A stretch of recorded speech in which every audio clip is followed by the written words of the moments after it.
sobat sekalian, selamat datang di channel ini. Tak terasa kita sudah memasuki bulan Desember lagi. Dan di Desember tahun 2021 yang lalu, Bang Hori memberi kita kejutan penutup tahun berupa terbongkarnya mata-mata All For One yang ada di kelas 1 IUA. Yang mana dia jugalah yang menjadi penyebab beberapa insiden. Serta parahnya lagi, dia berkawan langsung dengan Deku. Lantas siapakah dia? Tentu saja adalah Yuga Aoyama. So, meskipun begitu, sepertinya kita perlu meng-cross-check kembali mengenai kronologi pengkhianatan Aoyama, mulai dari sebabnya, aksinya, hingga bagaimana Aoyama menebus dosanya. Dan untuk itu akan kita bahas di konten kita kali ini. Tapi sebelum lanjut, subscribe channel ini biar admin makin semangat buat kontennya. Dan mari kita mulai.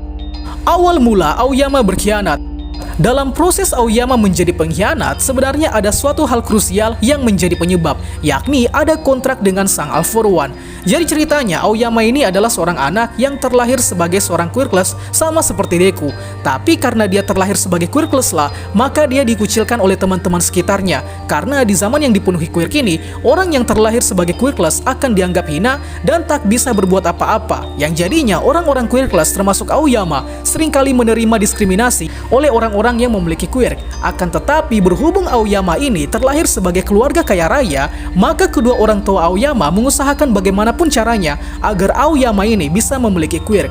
Apapun itu quirknya, yang penting Aoyama terbebas dari zona quirkless. Sampai akhirnya kedua orang tua Aoyama menemukan solusi dari permasalahan quirk, yakni penawaran quirk secara cuma-cuma oleh sang All For One. Tapi sayang sekali All For One ini tidak memberi quirk secara gratis, dan All For One juga tak bakal menerima sepersen pun uang dari kekayaan keluarga Aoyama. Lantas, apa yang harus dilakukan orang tua Aoyama agar anaknya diberikan quirk oleh All For One? Ya tentu saja dengan menjadi bawahan All For One. Endingnya keluarga Aoyama pun setuju dan memberikan hidup keluarganya untuk dikendalikan oleh All For One. Dengan begitu pula Aoyama diberikan quirk oleh All For One berupa quirk Navelacer, yakni quirk yang cukup kuat untuk memusnahkan sebuah materi. Tapi sayang sekali meskipun sudah diberikan quirk, Aoyama harus mendapat tekanan dari sang All For One untuk terus memata-matai si pewaris One For All yang tidak lain adalah Deku. Maka dari itu dimulailah perjalanan Aoyama sebagai mata-mata dari sang All For One di sekolah UA. Pasti kalian bertanya-tanya nantinya, mengapa Aoyama tak melaporkan ini ke kepolisian? Kan All For One nantinya bisa digrebek. So, keluarga Aoyama tak bisa setenang itu setelah mendapatkan quirk. Keluarga Aoyama diteror dengan rasa takut dari sang All For One, yang mana All For One mengancam apabila keluarga Aoyama berkhianat atau tidak menjalankan tugas sebagai mata-mata dari sang All For One, maka All For One mengancam akan membunuh keluarga Aoyama.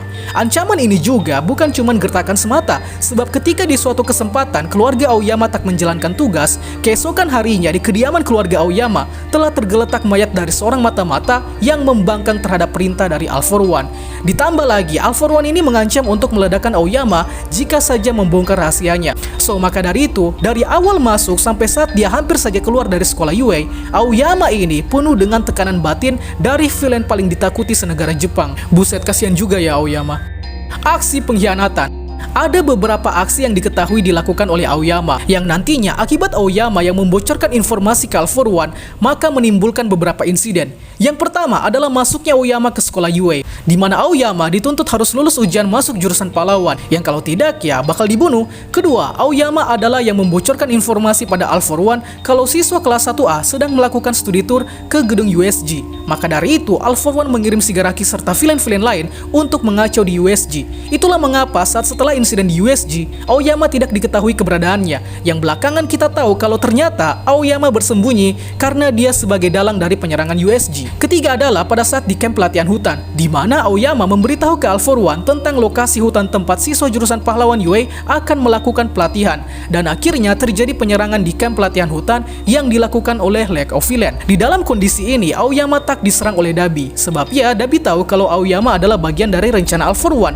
Lalu yang keempat adalah pada saat arc perburuan villain, di mana saat itu Aoyama memberitahu ke All For One kapan sekolah UA akan melakukan lockdown, sehingga All For One nantinya dapat mengirimkan mata-mata yang lebih banyak lagi di lokasi pengungsian UA. Kemudian yang kelima adalah pada saat misi pencarian Deku, yang mana Aoyama membongkar informasi bahwa mereka siswa kelas 1A berniat mencari Deku yang tengah menjadi vigilante, sehingga dari informasi inilah All For One mengirimkan salah seorang villain yakni Diktator untuk menangkap Deku. Dan yang terakhir adalah Aoyama membiarkan Deku untuk stay di UA karena All For One memerintahkan ke Aoyama untuk membuat Deku diam di UA, sebab All For One bakal memulai perang besar-besaran di Jepang.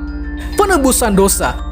Saat sudah ketahuan oleh Hagakure dan Deku, Aoyama akhirnya mau tak mau mengaku bahwa dia dan keluarganya adalah antek-antek All For One. Di sisi lain, All For One justru menganggap bahwa usaha Aoyama hanyalah hiburan semata, yang jadinya terbongkar dan tidaknya Aoyama sebagai pengkhianat oleh kepolisian dan para hero, maka bukan menjadi penghalang yang berarti bagi All For One. Sebab All For One menganggap bahwa ya, Aoyama adalah sebagian kecil dari ratusan rencana yang sudah dia susun. Buset, kasihan banget hidup Aoyama.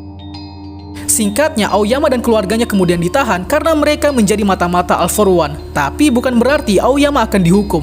Namun justru berkat Aoyama lah, kini para hero punya harapan untuk menjebak All For One dan antek-anteknya saat perang besar nanti. Dimulai dari Aoyama yang menerima misi khusus oleh Aizawa, yang mana Aoyama bakal melakukan skenario seakan-akan kalau dia tengah menjalankan rencana All For One. Kemudian, ibu Aoyama ditugaskan untuk menghubungi All For One untuk meyakinkan All For One bahwa semuanya telah berjalan lancar. All For One di sini posisinya memiliki quirk yang dapat mendeteksi kebohongan. Namun cerdiknya para hero di sini adalah mereka memanfaatkan quirk cuci otak milik Shinso untuk mengendalikan percakapan antara ibu Aoyama, sehingga seakan-akan apa yang disampaikan ibu Aoyama itu adalah fakta. Padahal rupanya ibu Aoyama sedang dicuci otaknya oleh Shinso. Dan ketiga, Aoyama membuat skenario seakan-akan tengah menjebak Deku dengan cara membongkar segala niat busuk All For One yang berniat ingin menguasai negara Jepang. Dan ketika All For One muncul secara dramatis, rencana Troy pun diaktifkan, yang mana diawali dengan Aoyama yang menyerang balik All For One, kemudian memanggil seluruh hero untuk menghadapi All For One, sehingga rencana Troy pun berhasil.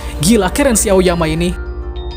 Tapi setelah itu tak diketahui lagi bagaimana kondisi Aoyama, sebab terakhir kali diperlihatkan Aoyama sedang bersama Fate Gum tengah menghadapi Kunieda dari Tartarus. So, jika kalian penasaran mengenai alur detailnya, kalian bisa baca dari chapter 335 sampai chapter 353. Dan kalau kalian orang yang sabar, ya tunggu saja sampai tahun 2024. Soalnya ini ceritanya berlatar di season 7. Jadi kesimpulannya adalah Aoyama ini memang penuh dosa, dan Aoyama juga hanyalah korban dari konspirasi All For One. Akan tetapi, dia juga tak serta-merta ikhlas menjadi bawahan All For One, sebab bagaimanapun juga, Aoyama punya keinginan kuat untuk menjadi pahlawan. Dan untuk itulah, Aoyama berniat untuk menebus dosa-dosanya. Itulah pembahasan kita pada kali ini. Sanggah apabila ada yang kurang, request juga di kolom komentar untuk pembahasan selanjutnya. Dan akhir kata, see you next time.